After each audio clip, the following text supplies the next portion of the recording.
Okay, thank you. So I'm going to be speaking about, my topic will be the development and progression of cardiovascular disease during cancer therapy.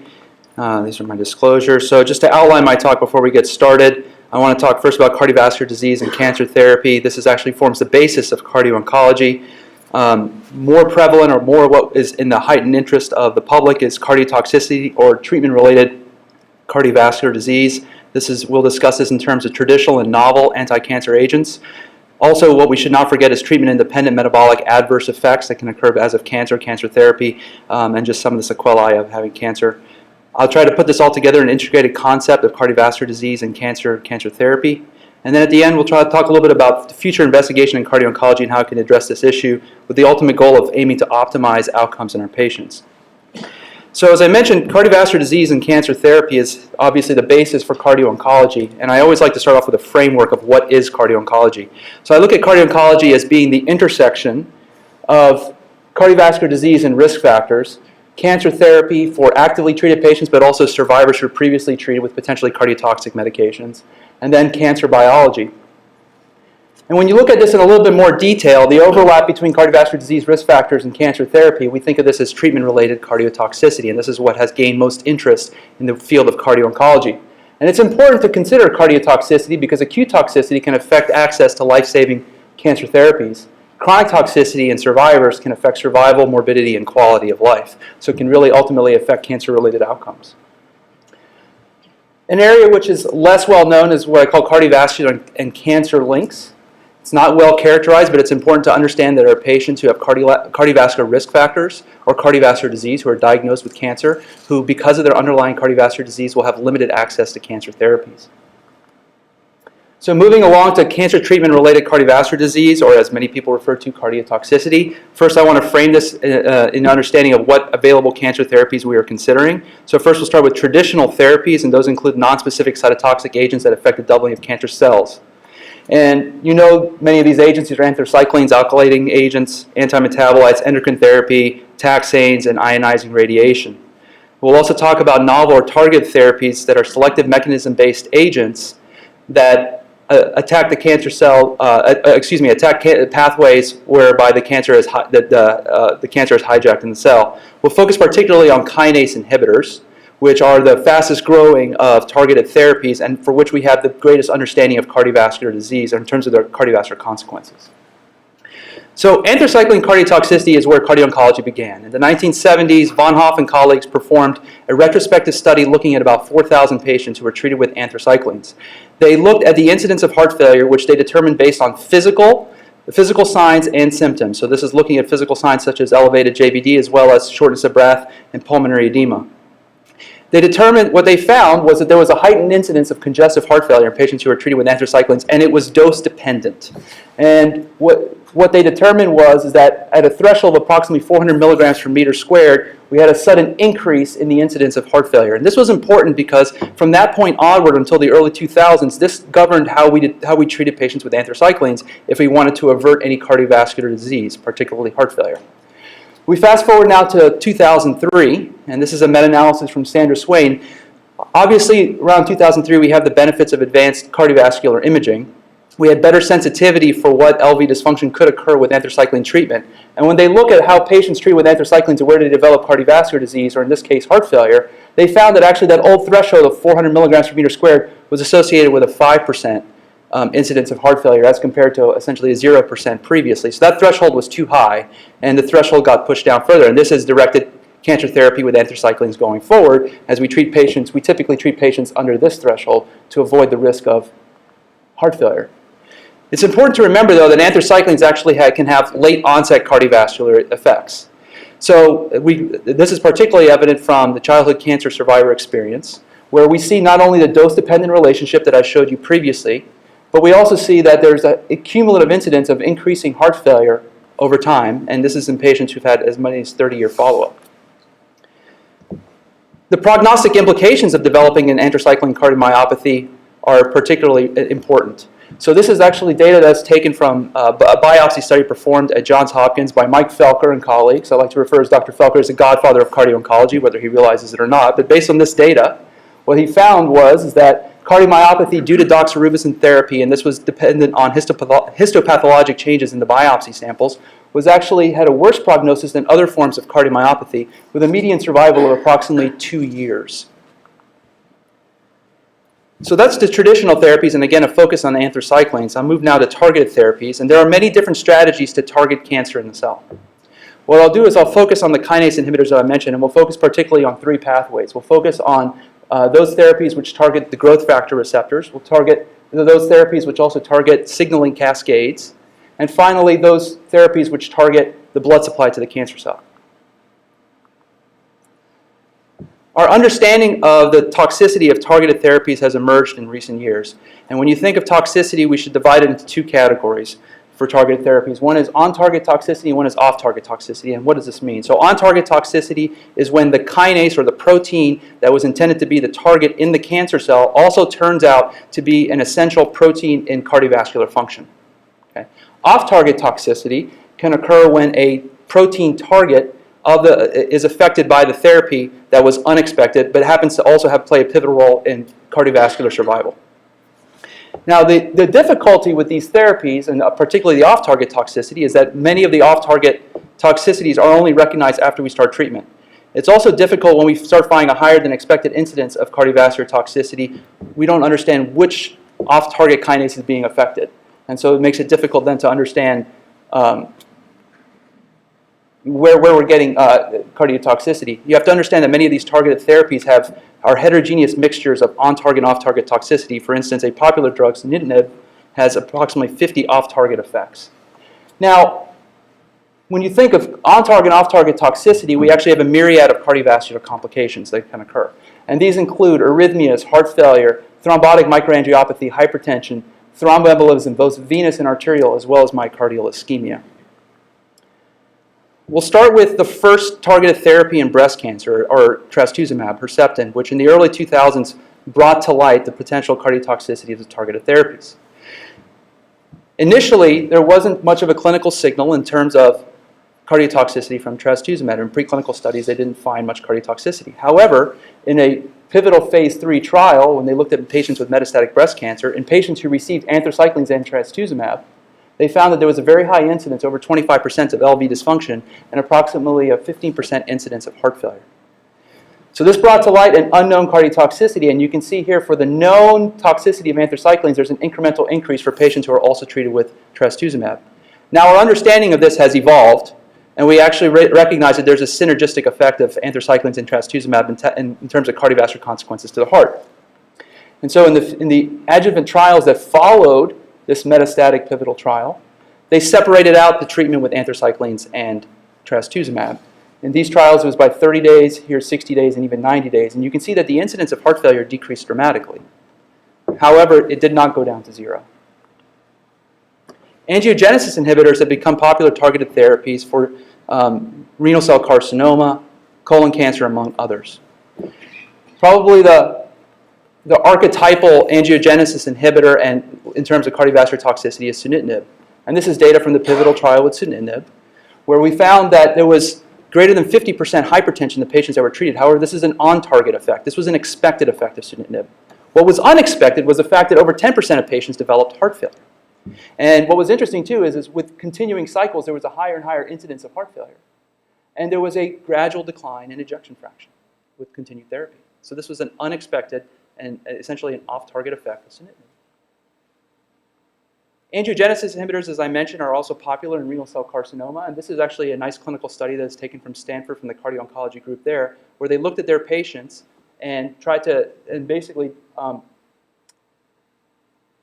examine multiple different types of cardiotoxicity. And what they found was that multiple patients, there was a high prevalence of cardiotoxicity in their patients. Now, particularly hypertension, but there were also other cardiotoxicities such as elevated proBNPs, decreased LV ejection fraction, and other cardiovascular toxicities. And this includes actually also the mTOR inhibitors that are also used in renal cell carcinoma.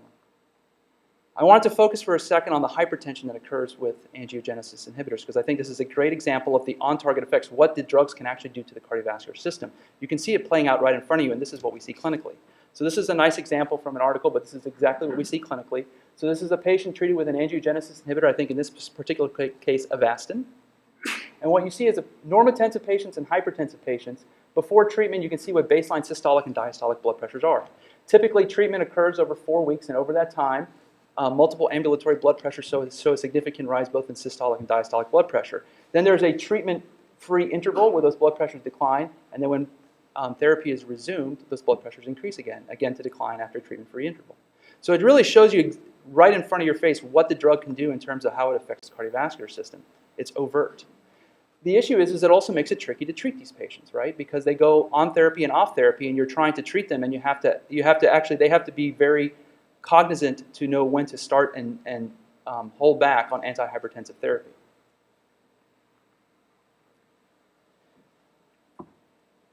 BCR-ABL kinase inhibitors are revolutionary in the treatment of CML. You've probably heard of imatinib or Gleevec, which has improved dramatically the prognosis in CML. However, in over 30% of patients who are treated with imatinib, they either develop intolerance or they become refractory to the effects of imatinib.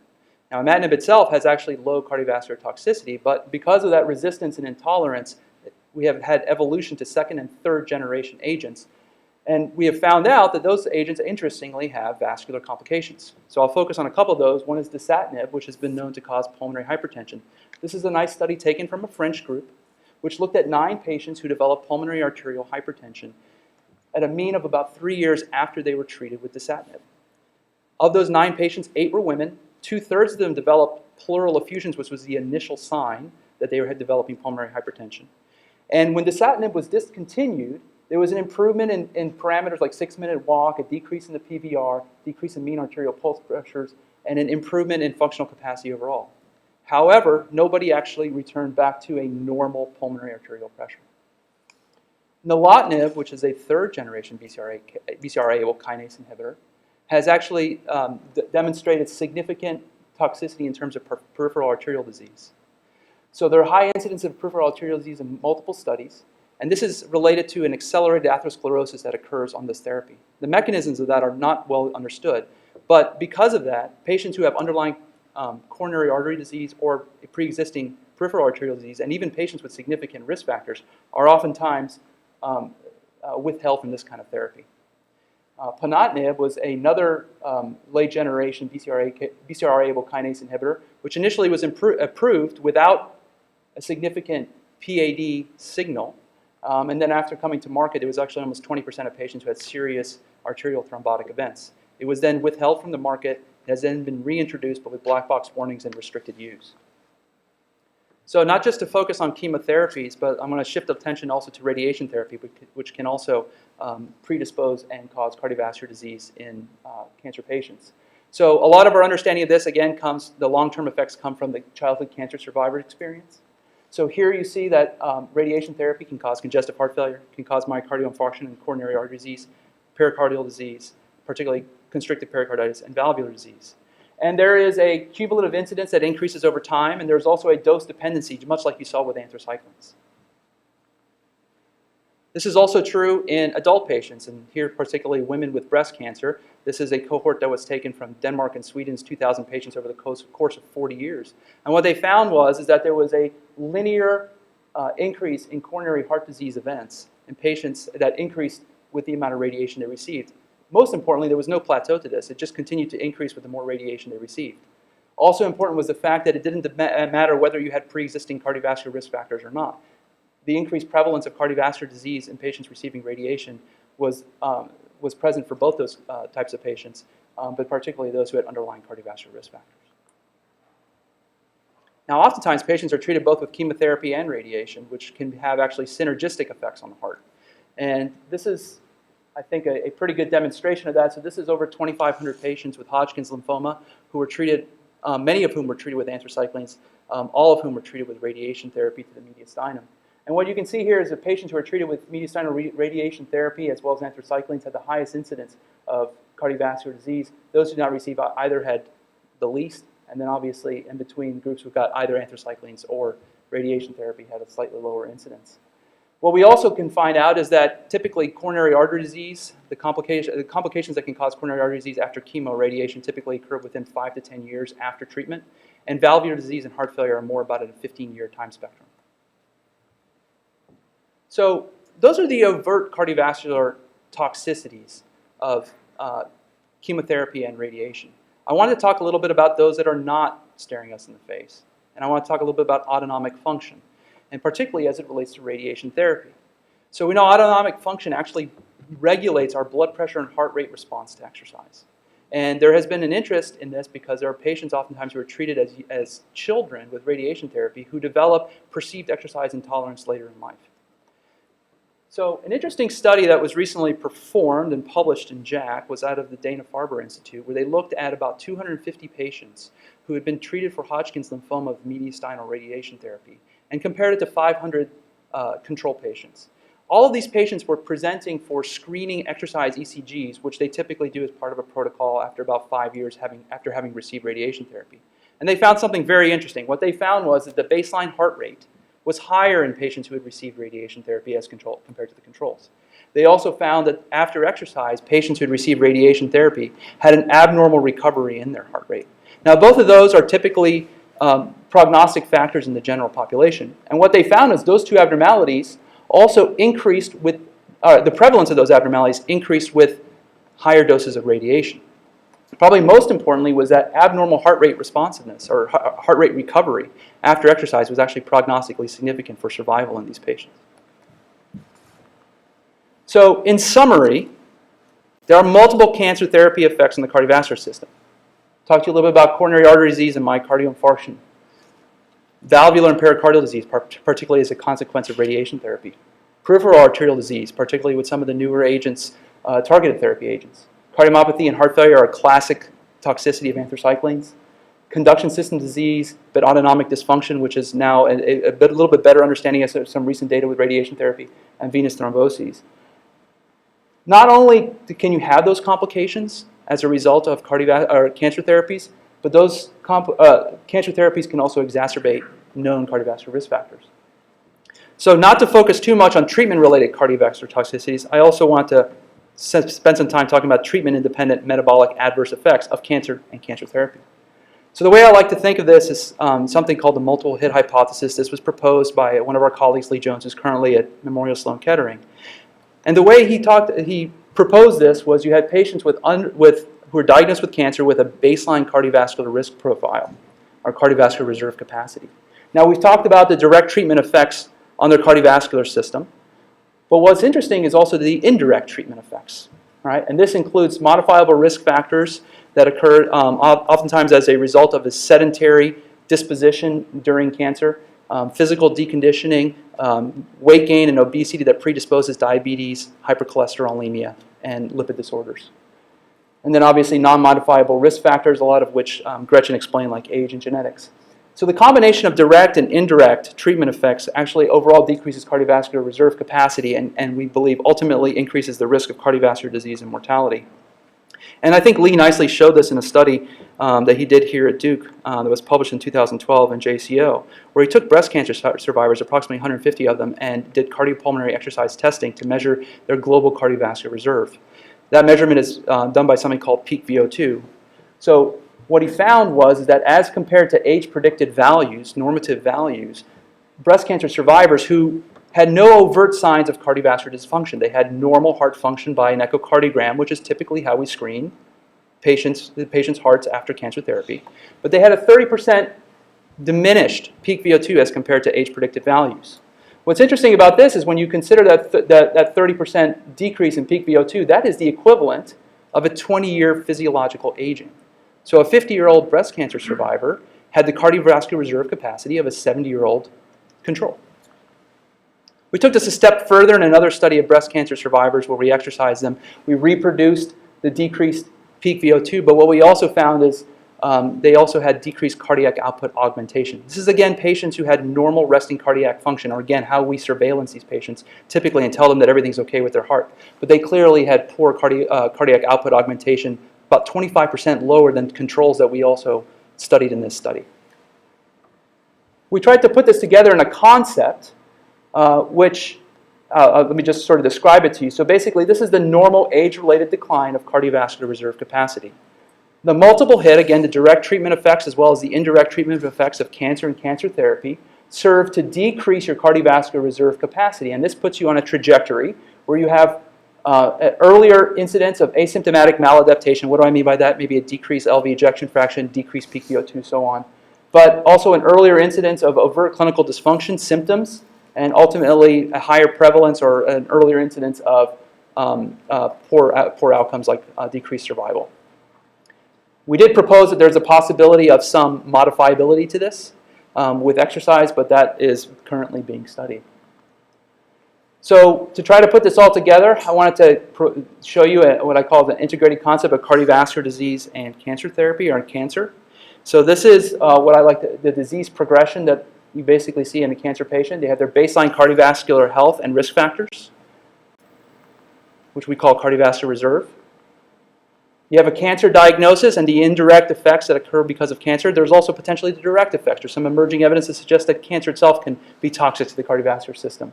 There's a direct treatment effects of cytotoxic, targeted, and radiation therapies, the cardiovascular insult. This all comes together as the multiple hit that I described to you. This then leads to cardiovascular toxicity, which initially is subclinical. Maybe diagnosed as a depressed ejection fraction. That's again how we monitor these patients. But this ultimately can progress to clinical heart disease, which is symptomatic, and the worst thing is premature death.